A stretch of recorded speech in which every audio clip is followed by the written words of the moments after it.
Kadang iri melihat orang yang dilebihkan harta oleh Allah. Saya tahu bahwa sifat saya jelek. Tolong nasihati saya Ustaz, agar tidak kufur nikmat dan berburuk sangka kepada Allah. Lihatlah selalu orang yang di bawah kita. Kalau misal, ada orang, kita lagi diberikan oleh Allah motor ini misalnya tahun 2012 lah misal, motor itu. Jangan lihat orang motornya yang lebih mewah. Lihat orang yang lebih susah, teman-teman sekalian. Lihat orang yang lebih susah. Saya kemarin di Makassar, subhanallah, masuk ke satu tempat orang cacat. Tidak tahu kenapa kami tiba-tiba pas lagi mau ceramah, mampir di tempat itu untuk sholat asar. Habis asar janjian untuk ceramah.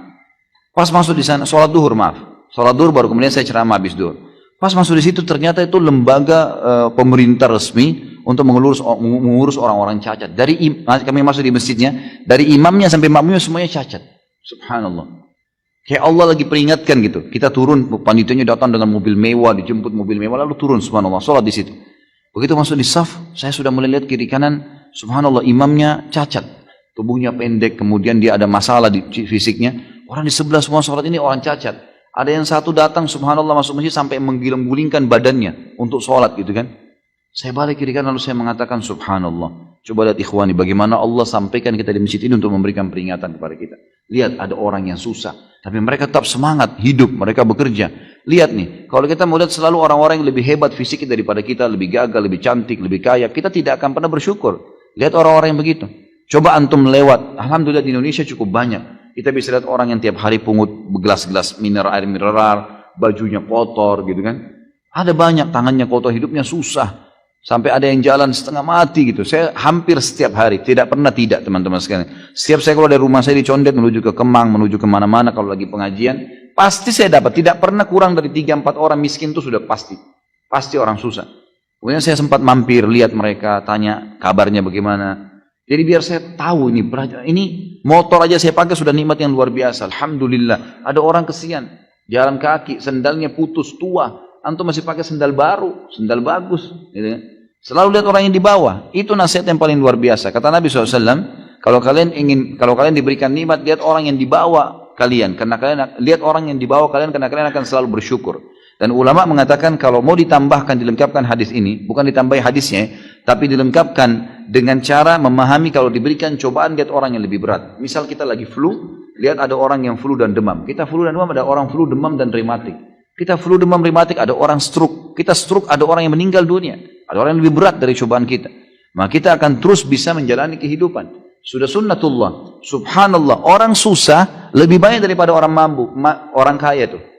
Lebih banyak orang susah daripada orang kaya. Saya kemarin subhanallah mau ke Balikpapan, baru kemarin dari Sudirman saya naik motor ke pengajian, kemudian saya minta tolong salah seorang ikhwan untuk jemput motor saya, lalu saya naik taksi. Begitu naik taksi ada bapak supir taksi ini orang yang sudah tua. Mungkin ya kalau saya lihat umurnya sudah mendekati 70 tahun. Rambutnya putih semua, duduk ngobrol sama saya. Dari bahasanya beliau, saya tangkapnya kayaknya memang orangnya, dia bilang sudah takdir saya nih, Pak, saya selalu jadi supir dari dulu gitu. Dia tidak menyelesaikan sekolah gitu. Tapi alhamdulillah saya hidup. Alhamdulillah Pak. Saya dengar ceritanya teman-teman sekalian, kalau saya dari awal sampai ke bandara dengar ceritanya, subhanallah uang 1.000 rupiah itu bernilai sekali buat dia, gitu kan. Luar biasa itu. Sampai dia bilang, saya store, ini Pak susah, store taksi ini 320.000 per hari. Susah dia bilang. Saya kumpulin susah. Tapi alhamdulillah anak-anak saya sekolah di pesantren 3 orang. Alhamdulillah begini, alhamdulillah begini. Saya bilang, Pak, dia sudah ngomongin, Pak, Bapak tinggal sabar meninggal, Bapak masuk surga nih. Ini sekarang cobaan Allah yang sedang datang, Pak. Itu adalah sesuatu nikmat yang besar kepada Bapak. Karena dengan cara seperti ini Bapak dalam ketaatan Allah. Mungkin kalau Bapak diberikan lebih daripada ini, mungkin Bapak lebih susah. Nanti akhirnya susah, lupa dengan Allah. Sekarang Bapak masih mau mampir sholat. Bapak masih mau mengingat kelebihan-kelebihan yang Allah berikan. Maka itu sebuah nikmat, syukurilah. Saya melihat subhanallah, Allah kayak perlihatkan lagi saya. Nih lihat nih, ingat Khalid, ini ada orang yang lebih susah.